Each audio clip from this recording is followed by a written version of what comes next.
கிறிஸ்து இயேசுவின் நாமத்தினாலே உங்களுக்கு வாழ்த்துக்களை தெரிவித்துக் கொள்கிறேன். இன்றைக்கு நாள் 7 கனி கொடுங்கள் என்ற தலைப்பில் நம்ம பார்த்துக்கிட்டு இருக்கோம். கடைசி 7வது நாளாக 3 தலைப்புகளை பற்றி பார்க்க போகிறோம். முதல்ல நான் அதுக்காக எடுத்துக்கொண்ட தலைப்பு விசுவாசம். விசுவாசம்னா என்ன? முதல்ல டெஃபினிஷன் பைபிளில் இருக்குது. அதை பற்றி ஒரு சின்ன ஐடியா பார்த்துட்டு அதை எப்படி ஒரு புரிதல் பார்த்துட்டு ஒரு நல்ல அண்டர்ஸ்டாண்டிங்கோட விசுவாசத்தை பற்றி பார்க்க போகிறோம். ஓகே, விசுவாசம்னா என்ன? பைபிளில் சொல்லுது, நம்பப்படுகிற உறுதியும் காணப்படாதவில் நிச்சயமாக இருக்கிறது. ஓகே, நம்பப்படுகிற உறுதியும் காணப்படாதவில் நிச்சயமாக இருக்கிறது அப்படின்னா என்ன? நீங்கள் எதை நம்புகிறீங்களோ அதை உறுதியாக நம்பணும். அதை தான் அந்த வசனம் சொல்லுது. அடுத்ததாக என்ன சொல்ல வருதுன்னா, நீங்கள் எவைகளை காணலையோ, அதாவது நீங்கள் எவைகளை பார்க்கலையோ அதிலே நிச்சயமாய் எனக்கு நிச்சயம் அது நடக்கும், அல்லது நிச்சயமாய் நான் அதை பிடித்துக்கொள்வேன், அல்லது நிச்சயம் எனக்கு கிடைக்கும் என்று நினைக்கிற ஒரு உறுதியை, அது நிச்சயத்தை அது குறிக்கிறது. ஸோ இதை தான் விசுவாசம் என்று பைபிள் சொல்ல வருது. என்ன அது? நம்பப்படுகிற உறுதியும் காணப்படாதவில் நிச்சயமாக இருக்கிறது. ஓகே, இப்போது விசுவாசம்னா என்ன அப்படின்னு ஒரு சின்ன ஐடியா கிடச்சிருக்கும். வெறும் சிந்தையாலேயோ அல்லது பேச்சாலேயோ இருதயத்திலேயோ சாதாரணமாக நினைக்கிற அல்லது இருதயத்தின் எண்ணங்களாலேயோ மட்டும் விசுவாசிக்கிற விசுவாசத்தை தேவன் குறிப்பிடவில்லை. தேவன் கிரியைகளினாலே விசுவாசத்தை வெளிப்படுத்தணும்னு சொல்கிறாரு. ஸோ இன்றைக்கு நாம் கிரியைகளினாலே விசுவாசத்தை எப்படி வெளிப்படுத்துவது அப்படின்றத மட்டும்தான் போய் பார்க்க போகிறோம். வேதாகமும் சொல்லுது, கிரிகை இல்லாத விசுவாசம் செத்ததாக இருக்கும் அப்படின்னு. விசுவாசத்தை பற்றி அநேக இடங்களில் இயேசு பேசியிருக்கிறாரு.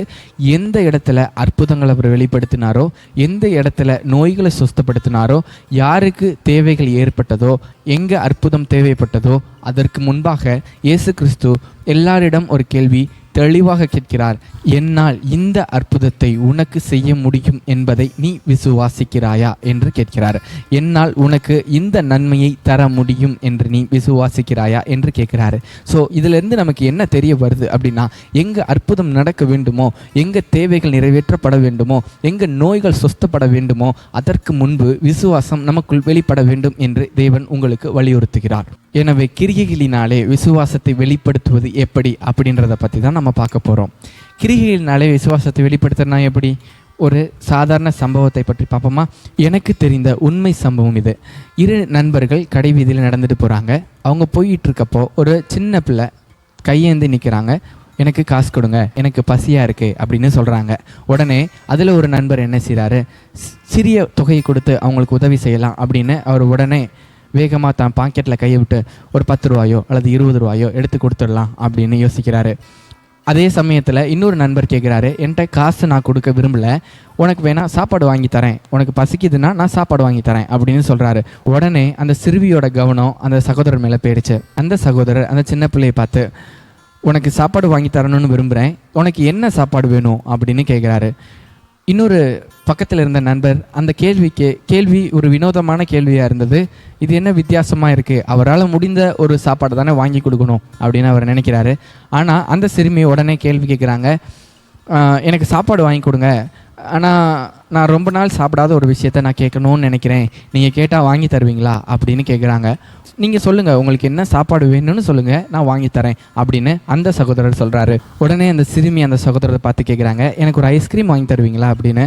இந்த கேள்வியை பார்த்த இன்னொரு நண்பர், என்ன கேள்வி இது, சாப்பாடு தானே கேட்டாங்க, ஆனால் அவங்க ஐஸ்கிரீம் கேட்குறாங்களே அப்படின்னு ஒரு வினோதமாக பார்க்குறாரு. ஓகே ஃபைன், ஏதோ நடக்க போகுது, ஏதோ ஒரு சம்பவம் நடக்க போகுது அப்படின்றது மட்டும் இந்த நண்பருக்கு ஒரு மனதில் ஓடிக்கிட்டே இருக்கு. ஓகே, என்ன நடக்க போகுது அப்படின்றத பற்றி பார்ப்போம் அப்படின்னு இந்த நண்பர் யோசிக்கிறாரு. உடனே அந்த சிறுமி கேட்ட அந்த சகோதரர் சொல்கிறாரு, நான் வாங்கி தரேன் வாங்க, உங்களுக்கு எங்கே வாங்கி தரணும் அப்படின்னு கேட்குறாரு. உங்களுக்கு என்ன ஐஸ் வேணும் அப்படின்னு கேட்குறாரு. உடனே அந்த சிறுமி பக்கத்தில் இருந்த ஒரு கடைக்கு, ஐஸ்கிரீம் கடைக்கு கூட்டிகிட்டு போகிறாங்க. அவங்கள அங்கே ஒரு ஐஸ்கிரீம் வாங்கி தர சொல்லி சொல்கிறாங்க. அந்த ஐஸ்கிரீம் நார்மலான விலையுடையது. இவர் எந்த ஒரு தயக்கமும் இல்லாமல் அந்த ஐஸ்கிரீமை கடைக்காரர்கிட்ட வாங்கி கொடுக்குறாரு. எல்லாரும் அவர் ஒரு வினோதமாக பார்க்குறாங்க. இந்த நண்பரும் கூட வினோதமாக பார்க்குறாரு. அந்த சிறுமி அந்த இடத்துல இருந்து போயிட்டாங்க. ரொம்ப நன்றி அப்படின்னு சொல்லிட்டு கிளம்பிட்டாங்க. ஓகே, உடனே அவரோட நண்பர் கேட்குறாரு, ஏன் நீங்கள் இப்படி பண்ணீங்க, இதில் என்ன இருக்குது, அவங்க சாதாரணமாக பிச்சை தான் கேட்டாங்க, நீங்கள் பிச்சை கூட கொடுத்துருக்கலாம், இல்லை சாப்பாடு கொடுக்கணும்னு நினைக்கிறீங்க, ஓகே பசிக்குதோ சாப்பாடு கொடுக்கணும்னு நினைக்கிறீங்க, நல்ல விஷயம். ஆனால் அவங்களுக்கு என்ன வேணும்னு ஏன் நீங்கள் கேட்டு கொடுக்கணும், அதனால பரவாயில்ல, அவங்க சாப்பாடு கேட்டிருந்தாலும் ஓகே, அவங்களுக்கு ஒரு நேரம் சாப்பாடு கொடுக்கலாம் அப்படின்னு யோசிக்கலாம். ஆனால் அந்த பொண்ணு ஐஸ்கிரீம் தானே கேட்குறாங்க, அந்த ஐஸ்கிரீமை ஏன் நீங்கள் வாங்கி கொடுக்குறீங்க அப்படின்னு அந்த நண்பர் கேட்குறாரு. அதற்கு இந்த நண்பர் சொல்கிறாரு, அந்த ஐஸ்கிரீமை நான் கூட சாப்பிட்டதில்லை அப்படின்னு. இந்த நண்பருக்கு ரொம்ப ஆச்சரியம், நீ கூட வாங்கி சாப்பிடாத விஷயத்த நீ ஏன் அவங்களுக்கு கொடுக்கணும் அப்படின்னு கேட்குறாரு. அப்போது அந்த நண்பர் சொல்கிறாரு, அந்த ஐஸ்கிரீமை நானே சாப்பிட்டதில்ல தான், உண்மைதான். ஆனால் என்னைக்காவது ஒரு நாள் அதை எனக்கு வாங்குகிற திறமை இருக்குது, வாங்குகிற சக்தி என்கிட்ட இருக்குது, அதை நான் வாங்கி சாப்பிட முடியும். ஆனால் அந்த சிறுமிக்கோ அல்லது அந்த சின்ன பிள்ளைக்கோ அது வாங்குகிற சக்தியோ அது வாங்குகிற தன்மையோ அவங்களுக்கு கிடையாது. அவங்க எவ்வளோ நாள் அந்த ஐஸ்கிரீமை பார்த்து ஏங்கியிருப்பாங்கன்னு அவங்களுக்கும் தெய்வத்துக்கு மட்டும்தான் தெரியும். அவங்க ஒவ்வொரு நாளும் இந்த ஐஸ்கிரீமை என்னைக்காவது ஒரு நாள் வாங்குவோம் அப்படின்ற ஒரு நிச்சயமான நம்பிக்கையோடு அது மேலே ஆசை வச்சுட்டு இருந்திருக்காங்க. ஸோ ஒரு சூழ்நிலை சந்தர்ப்பம் ஏற்படும் பொழுது அதை கேட்குறாங்க, அதனால் நான் அவங்களுக்கு வாங்கி கொடுத்தேன் அப்படின்னு. கொஞ்சம் நேரம் கழிச்சு அந்த சகோதரர் கேட்குறாரு, ஏன் நீங்கள் இப்படி செய்யணும், என்ன காரணம் நீங்கள் இப்படி செய்ய அப்படின்னு கேட்குறாரு. அதற்கு அந்த நண்பர் சொல்கிறாரு, இதை அந்த பொண்ணுக்காக செய்யலை, என்னை சுற்றி நிறைய பேர் பார்க்குறாங்க அப்படின்றதுக்காக செய்யலை, என் தேவன் என்னை பார்த்துக்கிட்டே இருக்காரு அப்படின்றதுக்காக செஞ்சேன். ஏன்னா நான் ஒரு நாள் தேவனிடத்தில் இதே போன்று கையேந்தி நிற்கிற சூழ்நிலை வந்தால் என்னுடைய தேவை என்னவென்று என்னிடம் தேவன் கேட்டு அதை நிறைவேற்றுவார் என்ற விசுவாசம் எனக்கு உண்டு. அதனால தான் அந்த பொண்ணுக்கு என்ன தேவை அப்படின்னு கேட்டுட்டு நான் பண்ணேன் அப்படின்னு சொல்கிறாரு. பார்த்தீங்களா, கிரியையில் விசுவாசம் வெளிப்படுறது எப்படி இருக்குது அப்படின்னு ஒரு வித்தியாசமான அனுபவம் எனக்கு கிடைத்தது.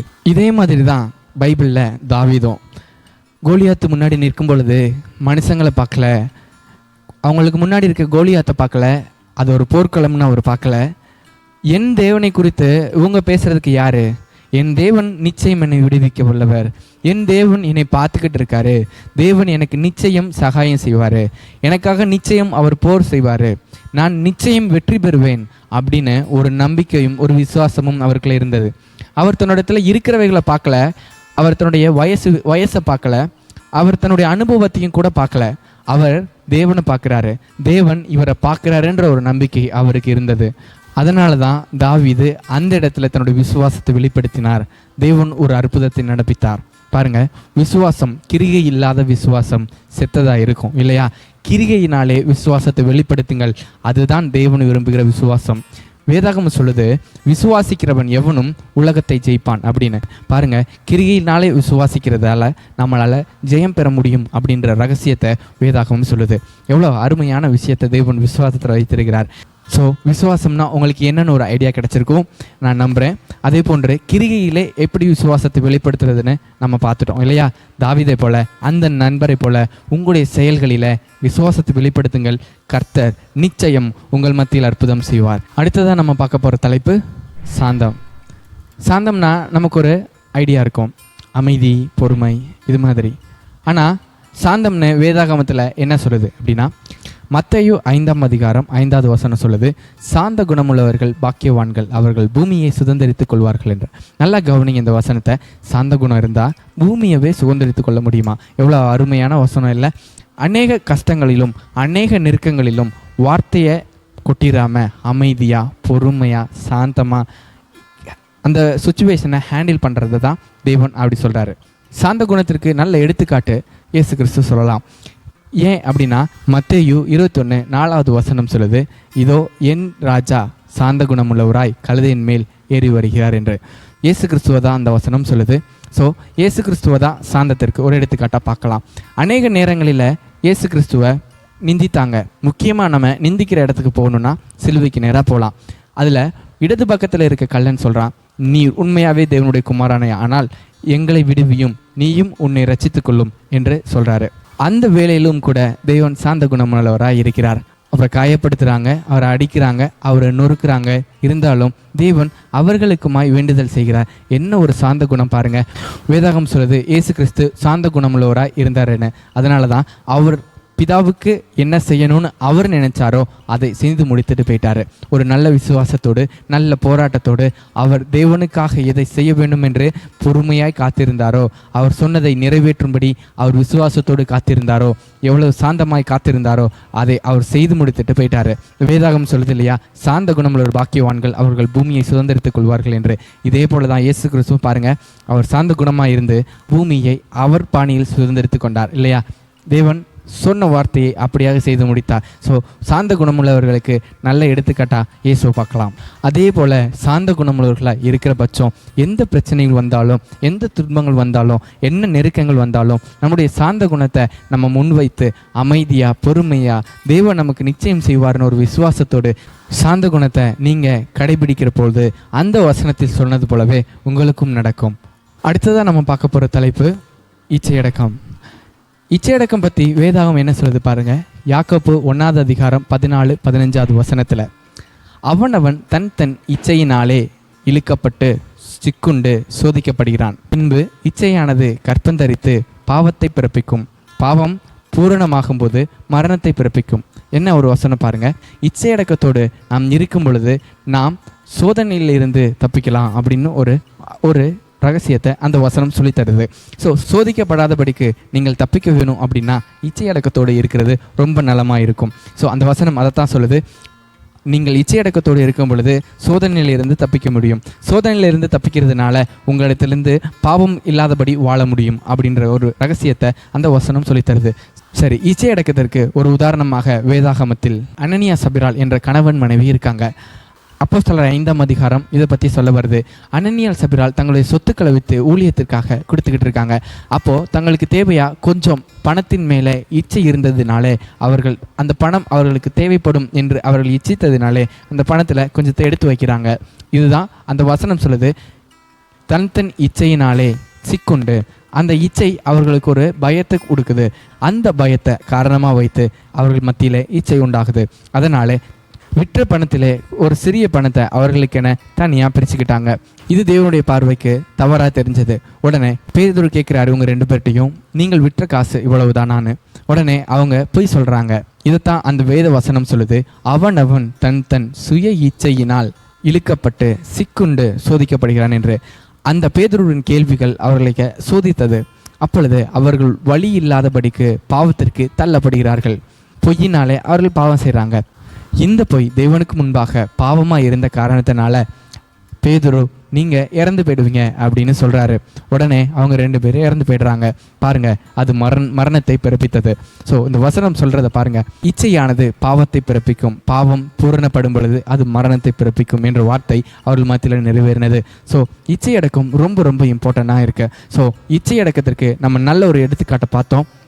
ஸோ இச்சையடக்கத்தோடு நம்ம வாழும் பொழுது சோதனையிலிருந்து தப்பிக்க முடியும், பாவத்திலிருந்து நம்மளை விலக்கி காத்துக்கொள்ள முடியும். இச்சையடக்கத்தோடு இருக்கும் பொழுது சாத்தானால் சோதிக்கப்பட நம்ம வேண்டியதாக இருக்காது. அதே போன்று நாம் பாவத்திற்கு தள்ளப்பட வேண்டிய சூழ்நிலை நமக்கு உண்டாகாது. அதனாலே நமக்கு மரணம் நம்மை நெருங்காது என்பதனால தான் இந்த வசனம் அழகாக எடுத்து சொல்லுது. பார்த்தீங்களா, இச்சையடக்கம் எவ்வளோ இம்பார்ட்டன்ட் அப்படின்னு. ஸோ நம்ம இச்சையடக்கத்தோடு இருக்கும் பொழுது நம்மை நாம் காத்துக்கொள்ள முடியும், தேவனுக்கு பிரியமாய் வாழ முடியும். ஜெபிப்போமா. கிருபையும் இரக்கம் நிறைந்த எங்கள் நல்ல தகப்பனே, இந்த நல்ல வேளையில் விசுவாசத்தை பற்றியும் சாந்தத்தை பற்றியும் இச்சை அடக்கத்தை பற்றியும் நன்கு கற்றுக்கொள்ள உதவி செய்த கிருபைக்காக நன்றி செலுத்துகிறோம் தகப்பனே. இதை எங்கள் வாழ்வில் புரிந்து கொண்டு ஒவ்வொரு நேரமும் இதை நாங்கள் காத்துக்கொள்ள, இந்த கனியை நாங்கள் வெளிப்படுத்த, இந்த கனியை எங்கள் வாழ்வில் உமக்கு கொடுக்க எங்களுக்கு உதவி செய்யுங்க ராஜா. எங்களுக்கு நீர் செய்ய போகிற இந்த நன்மைகளுக்காக உமக்கு நன்றி செலுத்துகிறோம். இயேசு கிறிஸ்துவின் நாமத்தில் ஜெபிக்கிறோம் ஜீவனுள்ள அன்பின் நல்ல பிதாவே, ஆமேன். என்ன ஃப்ரெண்ட்ஸ், உங்களுக்கு விசுவாசம் சாந்தம் இச்சையடக்கம் பற்றி ஒரு தெளிவான புரிதல் வந்திருக்குன்னு நான் நம்புகிறேன். இதே போல் ஒரு நல்ல தலைப்போட அடுத்த CBFல உங்களை நான் சந்திக்கிறேன். மறந்துடாமல் எங்கள் சேனலை சப்ஸ்கிரைப் பண்ணுங்கள், பக்கத்தில் இருக்க பெல் பட்டனை கிளிக் பண்ணுங்கள். உங்களுக்கு பிடிச்சிருந்தா லைக் பண்ணுங்கள், ஷேர் பண்ணுங்கள். இதே போல் ஒரு நல்ல வீடியோவோட நான் உங்களை சந்திக்கிறேன். தேங்க்யூ.